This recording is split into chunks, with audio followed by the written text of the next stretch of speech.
Hey, I'm back and I want to share with you another training day as I'm getting ready. I'm at a place called Swayback Bridge Trail. It's here in Alabama, just north of a town called Wetumpka, which is north of the city of Montgomery. Um, this is really pretty out here. I've never been. I've lived in the area about 20 years and I've heard people talk about this place, but I've never come over here. But now I had a perfect reason to come over here because they have the different trails that I can do. So I'm going to go try to do this 7 miles today. So one thing I've figured out in just my early morning walks before work with my other pack, that was actually too big for me. It was sliding down. All the weight was actually down more like toward my tailbone, and my hip was hurting. So I ended up ordering a different pack in.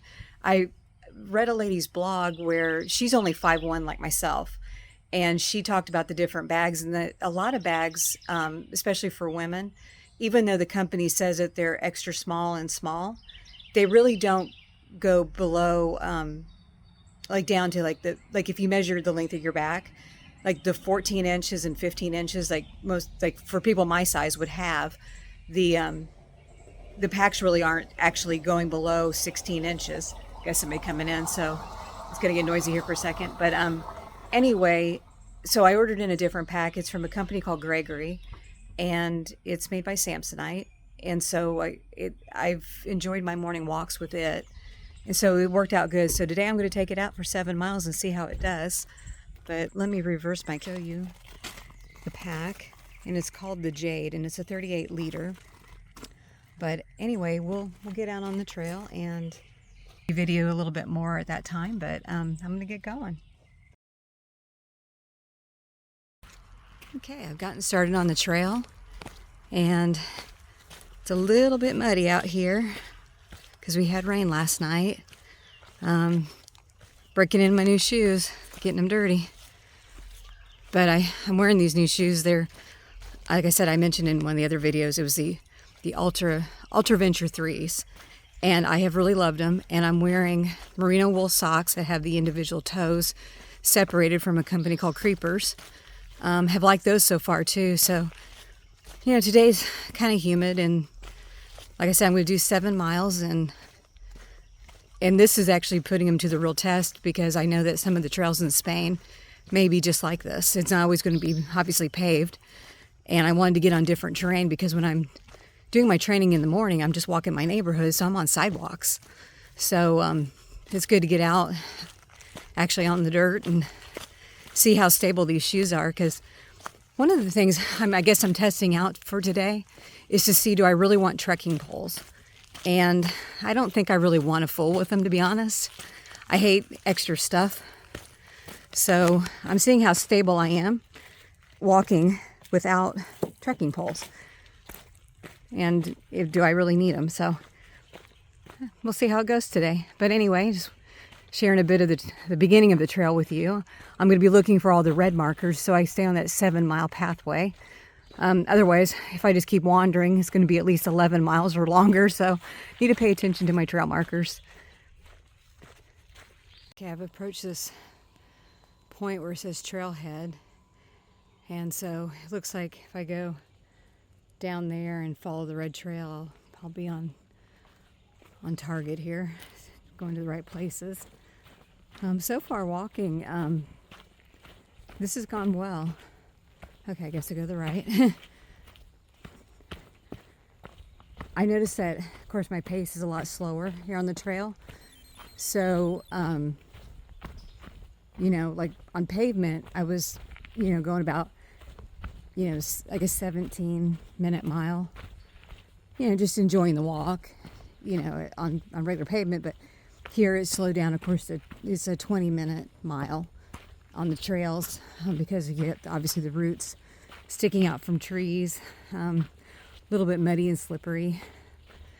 Try not to step in super deep mud, but you can see like bicycle tires because a lot of people bring their bikes out here and ride the trails.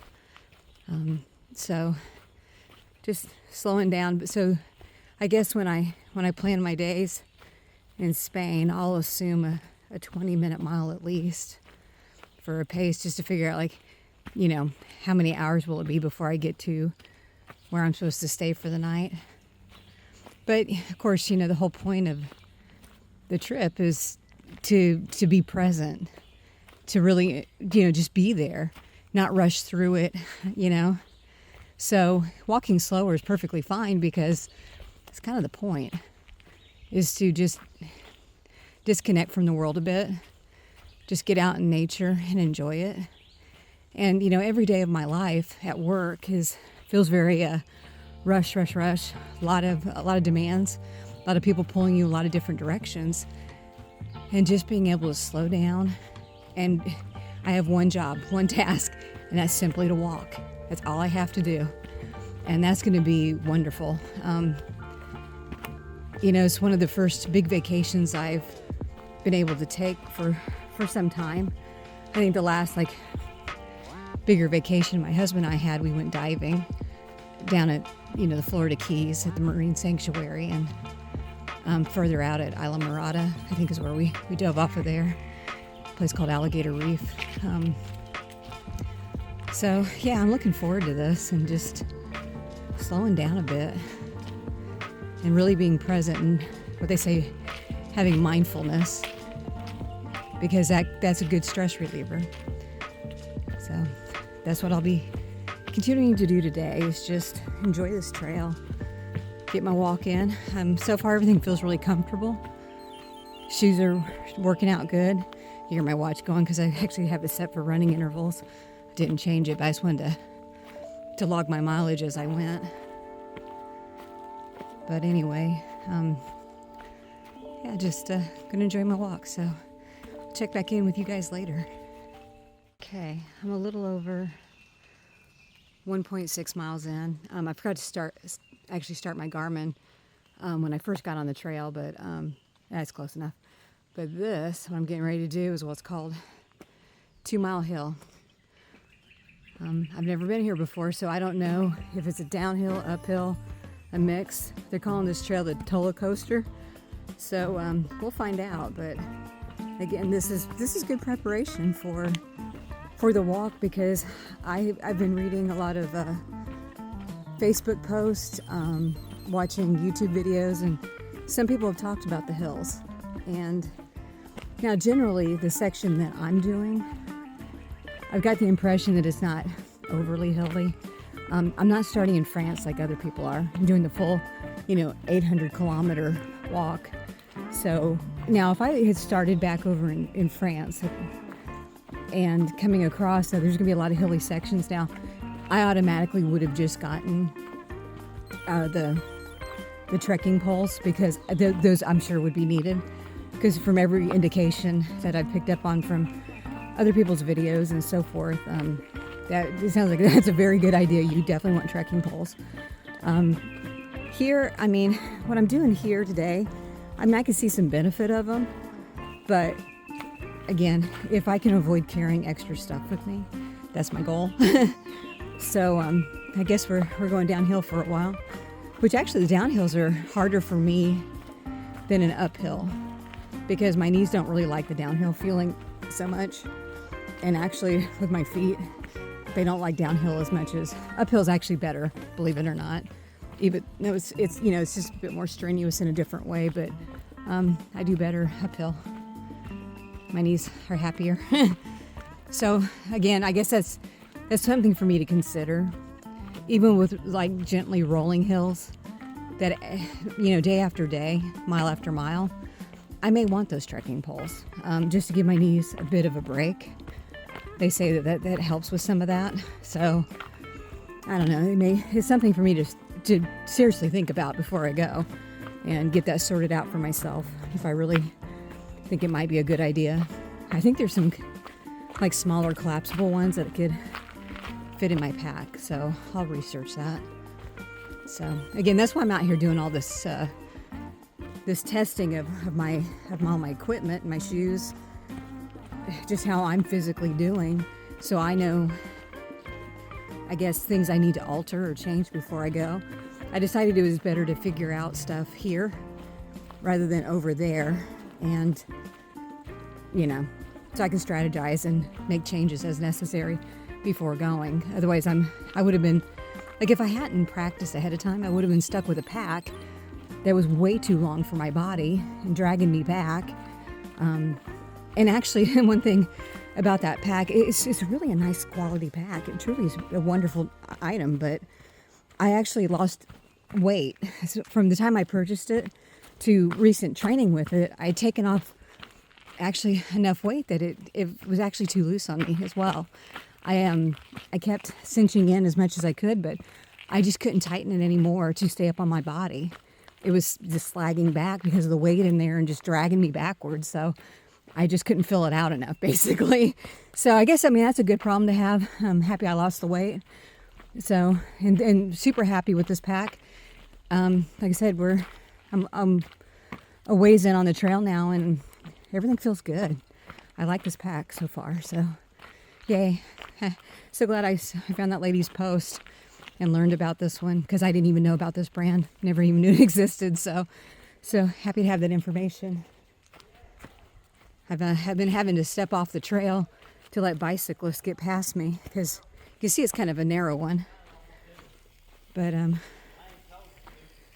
there's some guys over there right now running through. They're ahead of me, though. Those other guys I stepped aside for. Get out of their way so I didn't get run over. So, all right, well, I'm going to keep on doing this 2-mile hill, see what it actually ends up being. So far, so good. So I've pretty much done that hill. It wasn't much, in my opinion. It was okay. It was a good little walk. But you see, it's so quiet and peaceful out here. I think the only other people that were out here were those 4 guys on the bikes that got started just behind me, and now they're obviously way ahead of me. And one other vehicle was here, so somebody's out here maybe bicycling, but they're way further up the trail, obviously, because they were here before I ever got here. So I just saw one other car in the parking lot. So it's kind of wild to really actually be alone out here and just hear it. And we'll be quiet for a second.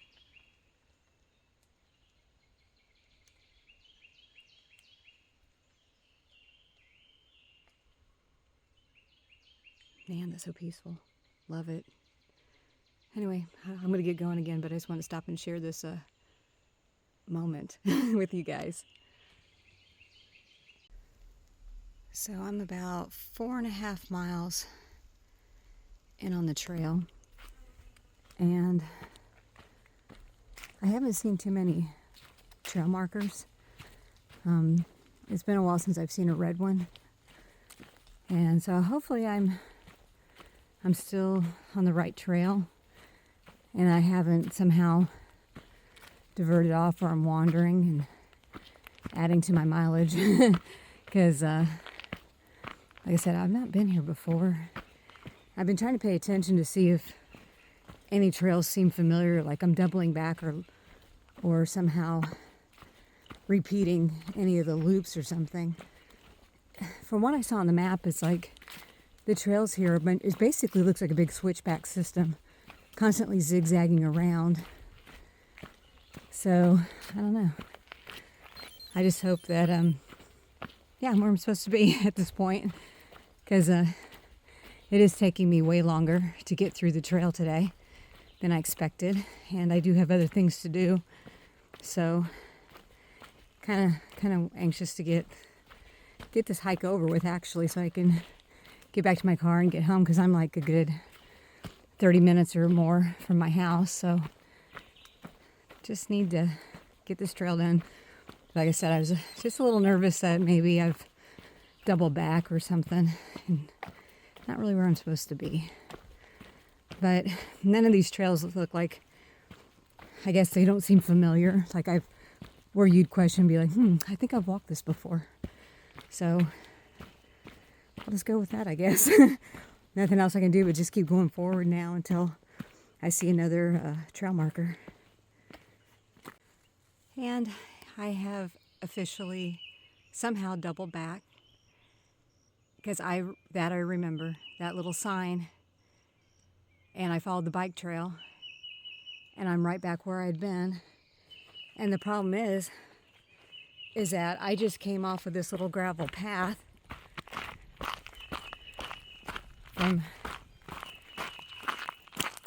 from down there, following the red trail. But then look, it puts you, that's where I came from earlier. Well, actually I didn't, because I stayed up above. That was the diversion to the alternate trail. There's that trail. Then there's this, and it splits. And I know if I go on this little left split, I'm right back where I'd been. So when I look through the woods, I could see back up this direction, the 3.5 mile marker for one of the shorter trails. So I'm actually just going to stay on this and start making my way out, because I'm running in loops and I'm gonna be lost back in here forever.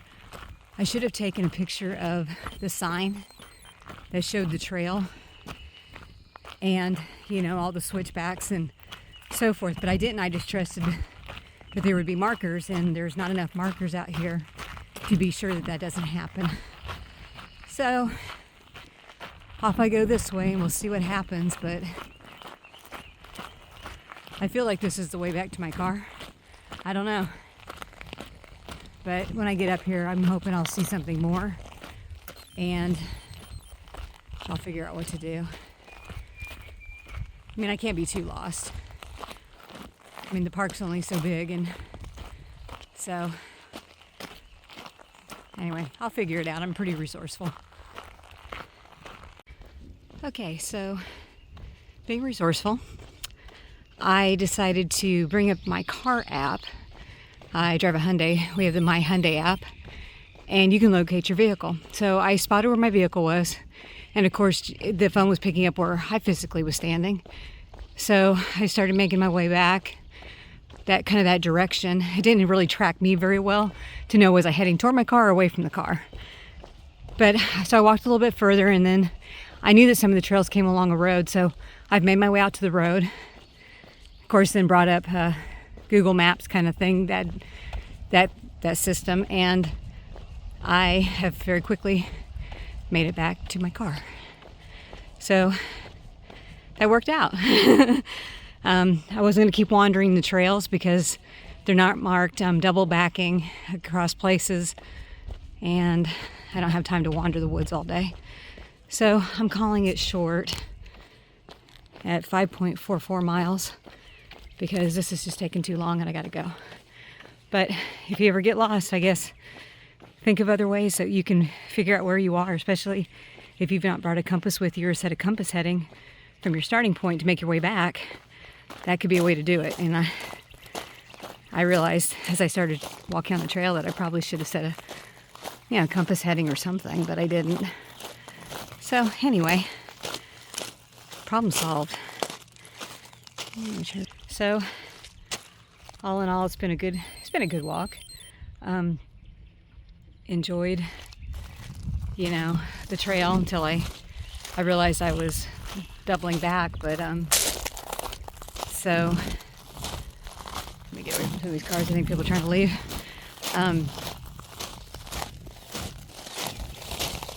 My knees, they did okay on the downhills, but I don't know. I'm still undecided about if I'm going to do the trekking poles or not. So, I don't know. I got to think about that still. I mean, it's one of those things that if I go and don't have them, I'll probably be okay.